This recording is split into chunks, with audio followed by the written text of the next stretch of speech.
Hello student, welcome back to my YouTube channel Arihant lecture की। आज के इस वीडियो में हम बात करेंगे कि हिंदी के पेपर में आपको गद्यांश व पद्यांश के प्रश्नों को कैसे हल करना है कि आपका एक भी नंबर बोर्ड एग्जाम में नहीं कटेगा। अगर आप भी बोर्ड एग्जाम देने वाले और आपका एक भी नंबर नहीं कटवाना है तो अगर आपने इस वीडियो पे क्लिक किया तो आप एक लकी इंसान हो।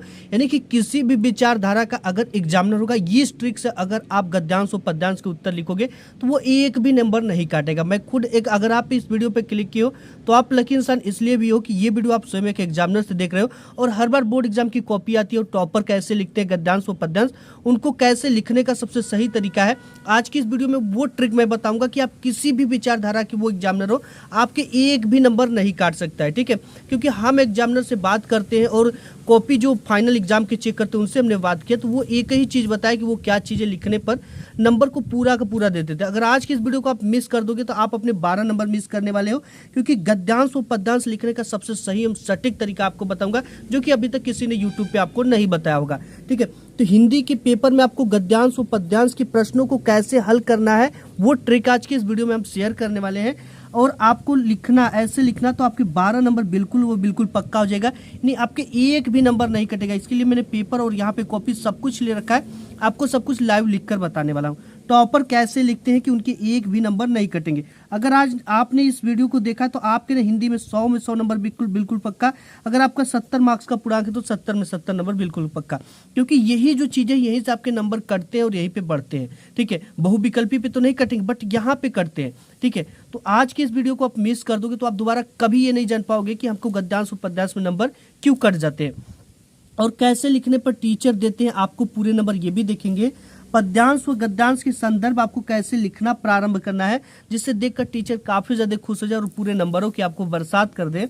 एंड इसके बाद हम इसमें क्या क्या देखने वाले, संदर्भ कैसे लिखना है एंड रेखांकित अंश की व्याख्या कैसे करनी है। एंड अगर आप देखोगे तो उसके नीचे गद्यांश वाला जो क्वेश्चन होता है एक प्रश्न देता है, उस प्रश्न का उत्तर हमें कैसे लिखना है। ठीक है, अब आपका मैं 100% गारंटी देता हूं कि अब आपका एक भी नंबर नहीं कटने दूंगा। ठीक है, तो शुरुआत कैसे करना है, रेखांकित अंश की व्याख्या, संदर्भ और एक प्रश्न को कैसे हल करना है, सब कुछ हम देखने वाले हैं। ठीक है, तो आज की इस वीडियो को आपने अभी तक लाइक नहीं किया तो एक लाइक जरूर कर देना। यहाँ पे सबसे पहले हमारे पास पेपर है एंड पेपर में देता है सबसे पहले बहुविकल्पी, उसके बाद जस्ट आ जाता है आपको यहाँ पे गद्यांश और पद्यांश हल करने के लिए। इसको हल करने का क्या ट्रिक है, वो ट्रिक अगर आपने लगा दिया तो सभी एग्जामिनर, ठीक है, वो बिल्कुल खुश हो जाएंगे। भाई मैं आपको ये बता रहा हूँ। ठीक है, सबसे पहले तो यहाँ पे देगा गद्यांश। गद्यांश जो होगा वो खंड ब के अंतर्गत आता है और खंड ब में किस टाइप के प्रश्न आते हैं, वर्णनात्मक प्रश्न आते हैं और यहीं से आपके नंबर कटते हैं और बढ़ते भी हैं। ठीक है, ये लिखने का सबसे बेस्ट तरीका क्या है, सबसे पहले तो हमको क्या लिखना है, इसके हम यहाँ पे कॉपी लेंगे। ठीक है, कॉपी पे सबसे पहले लिखना है खंड ब और खंड ब में किस टाइप के प्रश्न है, वर्णनात्मक प्रश्न, इसे सबसे पहले में लिखना है। ठीक है, तो आइए यहाँ पे हमारी जो कॉपी है, इस कॉपी में क्या करना है, एक स्केल से ज़्यादा की दूरी लेकर आपको साइड वाली लाइन आप ब्लैक पेन से खींच सकते हो या तो ब्लैक स्केल से खींच सकते हो, आपकी जो मर्जी करे वो से खींच सकते हो। अभी यहाँ पे हम ब्लैक पेन से खींचने वाले हैं। पे पाई खींचने का काम हमने कर लिया। अब ऊपर हमें क्या डालना है, ऊपर हमें डालना है खंड ब। ठीक है, खंड ब में किस टाइप के प्रश्न, सबसे पहले हम लिखेंगे खंड ब। यहाँ पे इसके नीचे स्केल से आपको क्या करना है, डबल पाई खींच लेना, जैसे यहाँ पे मैं खींच रहा हूँ। ठीक है, इसके बाद खंड ब में किस टाइप के प्रश्न है, वर्णनात्मक टाइप के प्रश्न है। तो यहाँ पे सबसे पहले हम क्या लिखेंगे, वर्णनात्मक प्रश्न।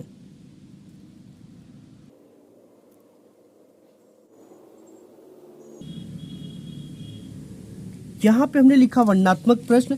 अब हम क्या करेंगे, गद्यांश करेंगे। तो एक चीज आपको यहाँ पे क्या करना है, गद्यांश उत्तर डाल देना। ठीक, जैसे हम यहाँ पे डालते हैं इस तरह से हमने डाला गद्यांश उत्तर। अब एक चीज आपको क्या करना है, ठीक है, सबसे पहले प्रश्नोत्तर संख्या डाल देना। हम कौन सा प्रश्नोत्तर संख्या करें, हम अभी 21 नंबर करने वाले हैं। यहाँ पे ये 21 नंबर के अंतर्गत आता है। ठीक है, जिस भी नंबर के अंतर्गत है आपको वो डालना है। हम यहाँ पे इसके बाद एक लाइन छोड़ेंगे और यहाँ पे डालेंगे प्रश्नोत्तर संख्या 21।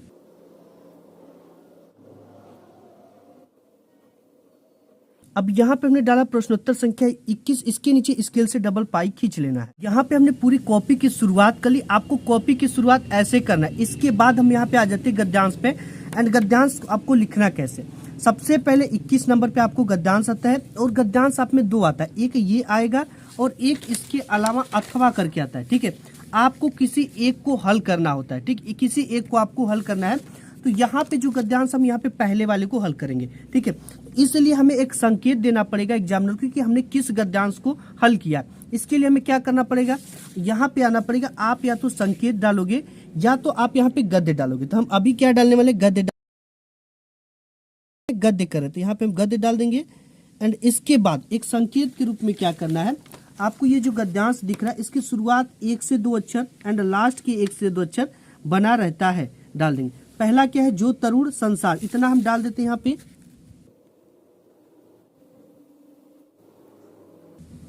इसके बाद आपको डैश डैश कर देना इस तरह,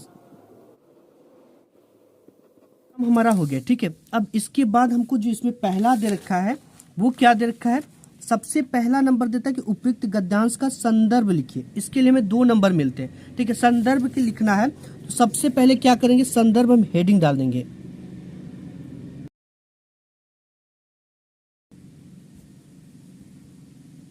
इसके नीचे स्केल से डबल पाई। अब देखो यहाँ पे हमने संदर्भ डाल दिया। अब संदर्भ डालने के लिए हमको 2 चीजों का पता होना सबसे इंपॉर्टेंट है।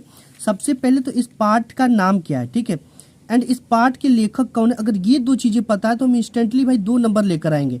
ठीक है, तो देखो अगर नहीं पता होगा तो ये भी ट्रिक मैं आपको बताऊंगा कि लिखना कैसे है। तो ये जो पाठ है वो किस पाठ से लिया गया है और इसके जो लेखक है वो कौन है। ठीक है, तो ये जो पाठ है इसको ये लिखा है पाठ। ठीक है, क्या लिखूं नामक इसके शीर्षक है, क्या लिखूं। अब इसके बाद इसके जो लेखक है वो कौन है, इसके लेखक आपके हैं पद्मलाल पुन्नालाल बख्शी जी। अब इसको संदर्भ कैसे लिखना, अब यहाँ पे सबसे पहले हम कौन सा नंबर कर रहे हैं, अ नंबर। ये सबसे इंपॉर्टेंट चीज थी कि अ नंबर दिया या पहला दिया है उसको यहाँ पे क्या करना है, डाल देना। तो अभी यहाँ पे अ नंबर दिया तो हम क्या करेंगे, अ नंबर को डाल देंगे। डालने के बाद लिखने का तरीका क्या है कि प्रस्तुत गद्यांश हमारी पाठ्य पुस्तक, इतना हम लिखते हैं।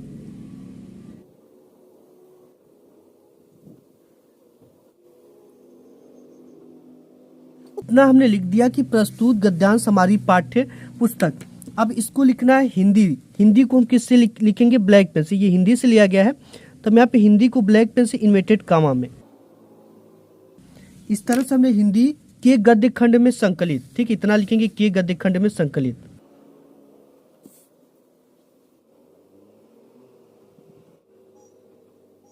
अब देखो यहाँ पे गद्य खंड में संकलित, ये जिस पाठ से लिया गया उसका नाम लिखेंगे। ठीक है, तो ये आपका लिया गया क्या लिखूं नामक पाठ से, तो यहाँ पे लिख दूंगा क्या लिखूं।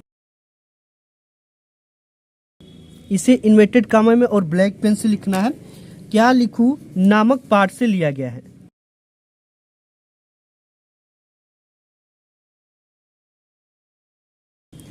इतना हो गया कि नामक पाठ से लिया गया। अब एक चीज है कि इस पाठ के लेखक, अब यहाँ पे हम जब भी गद्यांश करेंगे तो लेखक लिखेंगे।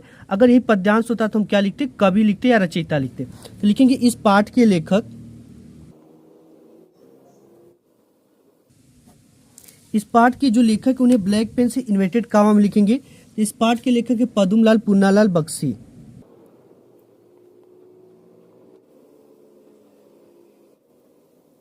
इनको हम किससे लिखेंगे, ब्लैक पेन से और इन्वर्टेड कामा में लिखेंगे। ठीक है, ब्लैक पेन से और इन्वर्टेड कामा पद्मलाल पुन्नालाल बख्शी। अब इसके बाद जी है, तो इतना हमने लिख लिया। ठीक है, ये यहाँ से हमें 2 नंबर मिल जाएगा। खंड ब में वर्णनात्मक प्रश्न, गद्यांश का उत्तर, प्रश्नोत्तर संख्या 21, गद्य हेडिंग के रूप में। अगर यही चीज अगर अथवा वाला करते तो हम अथवा वाला का हिंट्स देते। ठीक है, इससे एग्जामिनर को पता चल जाता है कि हमने इसको किया, क्योंकि आप में 2 गद्यांश देता है और यहाँ पे और नंबर पे था संदर्भ, तो हमने लिखा प्रस्तुत गद्यांश हमारी पाठ्य पुस्तक हिंदी के गद्य खंड में संकलित क्या लिखूं नामक पाठ से लिया गया। इस पाठ के लेखक जो है पद्मलाल पुन्नालाल। ठीक है, पद्मलाल पुन्नालाल और यहाँ पे बख्शी जी है। अब दूसरे नंबर पे इसमें आता है यानी ब नंबर पे, एक इसका गद्यांश के रेखांकित अंश की व्याख्या कीजिए। अब देखो व्याख्या किसकी करनी है, सबसे नंबर ब नंबर पे देता है गद्यांश के रेखांकित अंश की व्याख्या। हम देखेंगे ये जो गद्यांश है यहाँ से लेकर और यहाँ तक के शब्दों के नीचे क्या खींचा गया है, एक रेखा खींचा गया, एक लाइन खींचा गया इस तरह का। ठीक है, इस तरह का लाइन खींचा गया, इसी की व्याख्या में अपने शब्दों में करना होता है। सिंपल सी बात है कि जिससे वे अतीत का स्वप्न देखते हैं, यानी वे पहले का सपना देखते हैं तरुणों के लिए, यानी जो युवा लोग हैं उनके लिए तरुण का प्रयोग किया गया। ये छोटी छोटी का तो शब्दों को शब्दार्थ इसका यानी शब्दों के अर्थ बदल कर लिखा हो जाता है। या तो आप इसको चाहो तो अपने शब्दों में लिख दो इस कहानी को, ठीक है। तो सबसे पहले इंपॉर्टेंट चीज, इससे भी इंपॉर्टेंट क्या है, हेडिंग डालना। हेडिंग क्या रहेगा आपका, गद्यांश की रेखांकित अंश की व्याख्या। इसी को देखकर पूरा का पूरा लिखना है और ब नंबर यहाँ पे डालना है। जब भी हम ब नंबर करेंगे तो प्यारे बच्चों आपको 1 से 2 लाइन छोड़ देना है, ठीक है।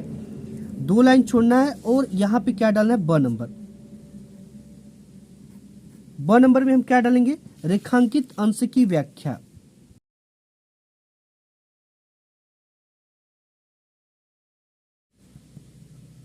स्केल से डबल पाई नीचे। अब यहाँ पे हम रेखांकित अंश की व्याख्या हेडिंग डाल दिए। अब इसके बाद क्या लिखेंगे, अब यहाँ पे एक सभी गद्यांश में आपको ये लिखना, प्रस्तुत गद्यांश में लेखक कहता है कि, इतना लिखना है, ठीक है।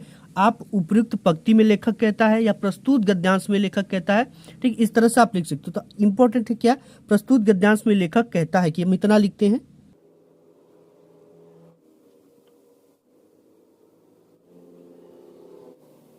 इतना हमने लिख दिया कि प्रस्तुत गद्यांश में लेखक कहता है कि, इतना तक आपको भी लिखना है। इसके बाद आपको सिंपली क्या करना है, इस वाले यहां से लेकर यहां तक की व्याख्या अपने शब्दों में करना है, ठीक। ये जैसे वे अतीत का स्वप्न देखते हैं, तो इसको कैसे लिखना है, जैसे ऐसे व्यक्ति जो लेखक कहता है कि ऐसे व्यक्ति जो युवा अवस्था को पार करके वृद्ध हो गए हैं, तो वो किसके सपने देखते हैं, इसको कैसे लिखना है, ऐसे लिखेंगे, ऐसे व्यक्ति। यहाँ पे आप देख सकते हो कि हमने लिख दिया कि प्रस्तुत गद्यांश में लेखक कहता है कि ऐसे व्यक्ति जो युवा अवस्था को पार करके वृद्ध हो गए हैं, उन्हें बचपन की स्मृतियां बहुत ही सुखद जान पड़ती, इसलिए वे अतीत के सपने देखा करते हैं।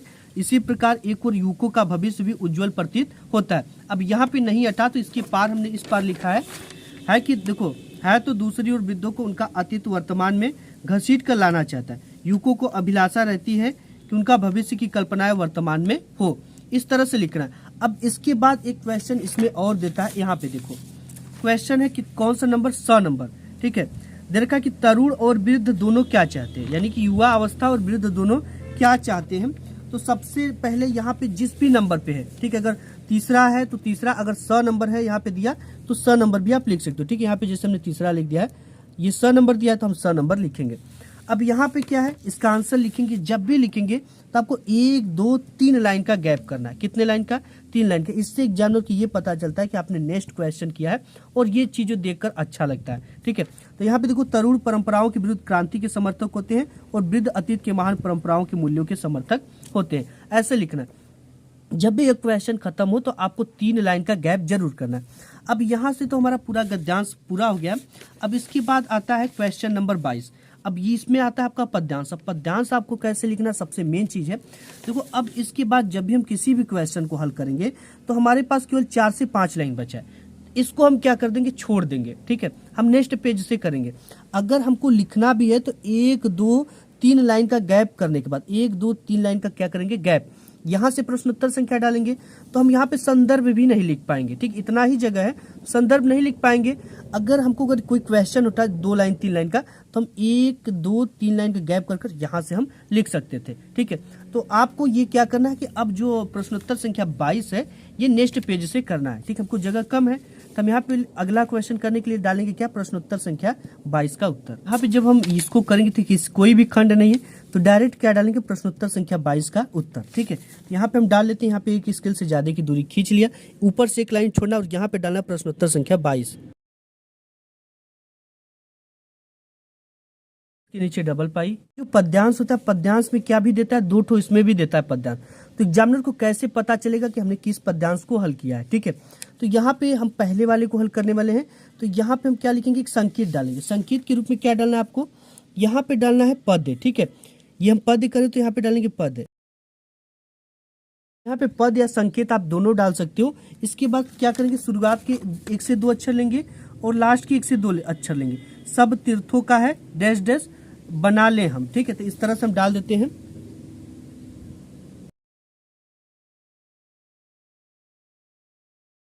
तो यहाँ पे हमने इस तरह से पूरा लिख दिया, ठीक है।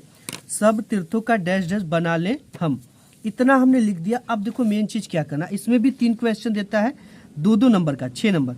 यहाँ पे पहले पूछेगा कि उपयुक्त पद्यांश का संदर्भ लिखिए। संदर्भ लिखने के लिए हमने बता दिया कि आपको 2 चीजें पता होना चाहिए, पहले तो इसका पाठ और दूसरा इसका कवि कौन है ये पता होना चाहिए। ठीक है, ये दो चीजें पता रहेगी तो हम इंस्टेंटली 2 नंबर लेकर आएंगे। देखो उसमें जो गद्यांश था उसमें लेखक चलता था, लेकिन पद्यांश में कवि चलता है। ठीक है, तो यहाँ पे ये दो चीजें अगर हमको पता होगा तो ये जो लिया गया है आपका पाठ है भारत माता की मंदिर नामक पाठ से लिया गया है। ठीक है, तो ये पता है हमको, भारत माता का मंदिर। अब इसके जो कवि हैं वो मैथिली शरण गुप्त है, तो इसको लिखना कैसे, सबसे इंपॉर्टेंट चीज ये है। ठीक है, सबसे पहले हम क्या डालेंगे, संदर्भ डालेंगे एक लाइन छोड़कर।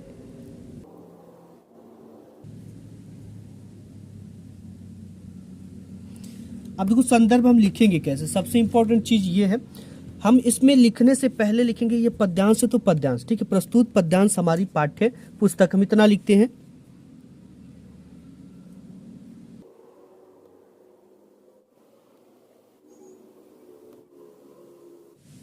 ये लिखेंगे कि प्रस्तुत पद्यांश हमारी पाठ्य पुस्तक। ये भी हिंदी है तो हिंदी तो यहाँ पे लिखना पड़ेगा क्योंकि ये सब्जेक्ट ही हिंदी है आपका। हिंदी के गद्य खंड में संकलित, हिंदी के। अब यहाँ पे एक चीज है, अब यहाँ पे आप पद्य खंड भी लिख सकते हो, काव्य खंड भी लिख सकते हो, तो हम यहाँ पे काव्य खंड लिखेंगे। प्रस्तुत गद्यांश हमारी पाठ्य पुस्तक हिंदी के काव्य खंड में संकलित।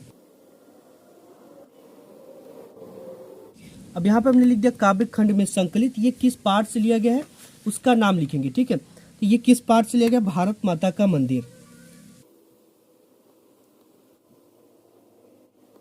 अब यहाँ पे टाइटल को हम ब्लैक पेन से और इन्वर्टेड कॉमा में लिखेंगे। ठीक है, भारत माता का मंदिर, ठीक है, नामक पाठ से लिया गया। यहाँ पे लिख देंगे नामक पाठ से लिया गया या नामक शीर्षक से लिया गया है। हम यहाँ पे लिखने वाले नामक पाठ से लिया गया है, इतना हमने लिख दिया। ठीक है, नामक पाठ से लिया गया। और यहाँ पे हम लिखेंगे इस पाठ के कवि। ठीक है, जो देखो नए जमाने के लोग हैं उनको कवि लिखेंगे, जो बहुत ज्यादा पुराने उनके रचयिता लिखते हैं। ठीक है, जैसे अगर कबीर दास हो गया, आपका तुलसीदास हो गया, रसखान जी हो गया, अगर ये लोग होते तो रचयिता लिखते। ठीक है, उनको भी कवि लिख सकते हो, कोई दिक्कत नहीं है, बट वो काफी ज्यादा पुराना है तो उनको रचयिता हम लिखते हैं। और यहाँ पे ये जो मैथिली शरण गुप्त है ये नए युग के कवि हैं, तो इनको भी जो जैसे सुमित्रानंदन पंत हो गया, मैथिली शरण गुप्त हो गया, ठीक है, और भी कई सारे सुमित्रानंदन पंत हो गए, ठीक है, महादेवी वर्मा हो गई, ये सब कवित्री हैं। अगर महादेवी अगर यहाँ पे महिला कोई कवि होती तो कवित्री लिखते, यहाँ पे पुरुष है तो क्या लिखेंगे, कवि लिखेंगे। यहाँ पे लिखेंगे इस पाठ के कवि, इस पाठ के जो कवि उनको हम ब्लैक पेन से इन्वर्टेड कॉमा में लिखते हैं।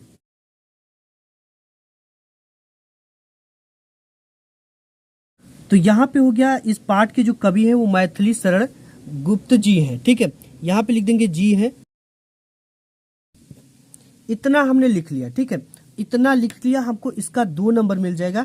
एंड 2 नंबर के लिए फिर हमें क्या करना है, रेखांकित अंश की व्याख्या कैसे है, यहाँ पे दूसरा नंबर पे है, तो हम इसको क्या कर देंगे, 1 से 2 लाइन, 1 2 3 लाइन छोड़ेंगे और यहाँ पे क्या डालेंगे, रेखांकित अंश की व्याख्या। तो यहाँ पे हमने डाल लिया रेखांकित अंश की व्याख्या, दूसरा नंबर था तो दूसरा, और ये पहला नंबर था तो इसको पहला नंबर डालेंगे। ठीक है, ये इंपॉर्टेंट चीज है, इसको मत कभी भूलना। अब यहाँ पे रेखांकित अंश की व्याख्या है, तो यहाँ पे देखते हैं हम, जो यहाँ पे पद्यांश दे रखा है, यहाँ पे सब तीर्थों का एक तीर्थ या हृदय पवित्र बना ले हम, आओ यहाँ अजात शत्रु बन सबको मित्र बना ले हम, इसी की व्याख्या। यहाँ से लेकर यहाँ तक के पूरे शब्दों के नीचे एक लाइन खींचा गया है, एक रेखा खींचा गया, इसी की व्याख्या में अपने शब्दों में करना है। ठीक है, तो सबसे पहले हम इसमें लिखना क्या है, देखो इंपॉर्टेंट चीज ये है। अब यहाँ पे लिखना है कि प्रस्तुत पद्यांश में कवि कहता है। ठीक है, ये पद्यांश या प्रस्तुत काव्य खंड में कवि कहता है, तो हम यहाँ पे लिखेंगे प्रस्तुत पद्यांश में कवि कहता है।